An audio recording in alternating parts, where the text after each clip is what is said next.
the apartment that doesn't exist.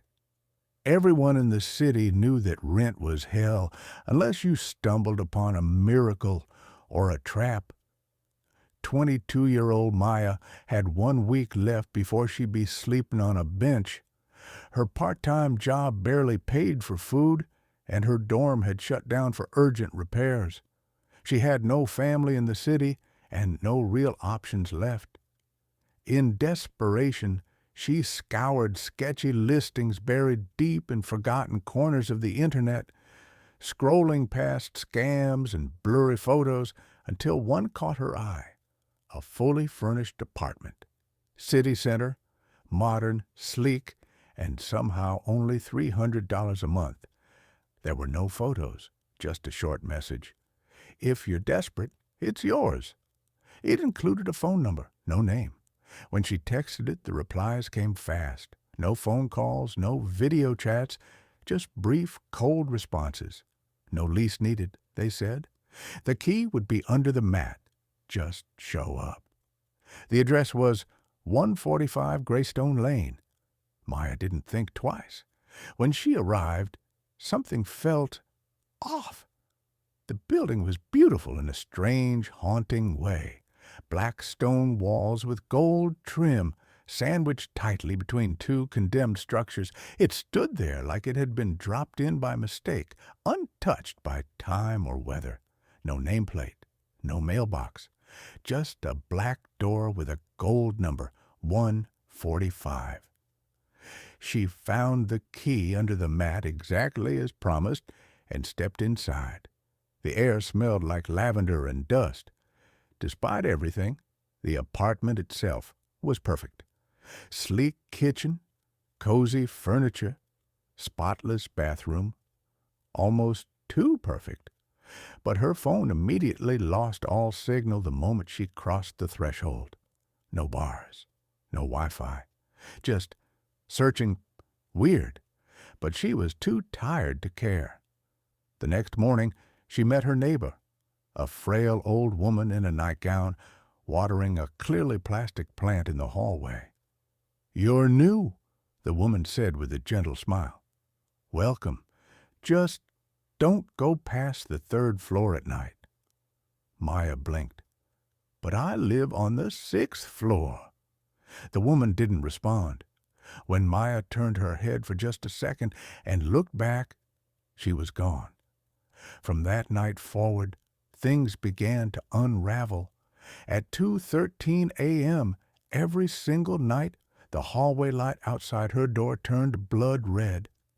Footsteps echoed from the floor above, even though there was no floor above. Sometimes her mirror showed her standing in a room behind her, a room that didn't exist in her apartment. She started recording everything, but each morning the footage was gone, replaced with blank static. And then came the dream. She stood alone in her hallway. The walls dripped with dark, sludgy blood. The ceiling cracked. Doors creaked open to reveal pure, endless voids. Her neighbors stood in a line, eyes empty, whispering in unison, "You're part of us now." She woke up screaming, only she wasn't in bed. She was standing in the hallway at 2:13 a.m. barefoot, holding a key she didn't recognize.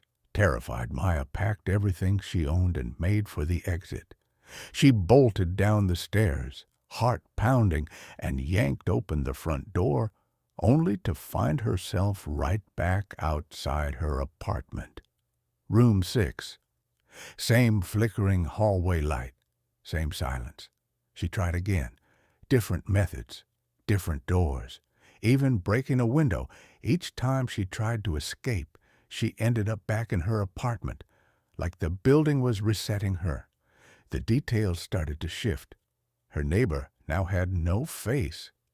The kitchen clock ticked backward.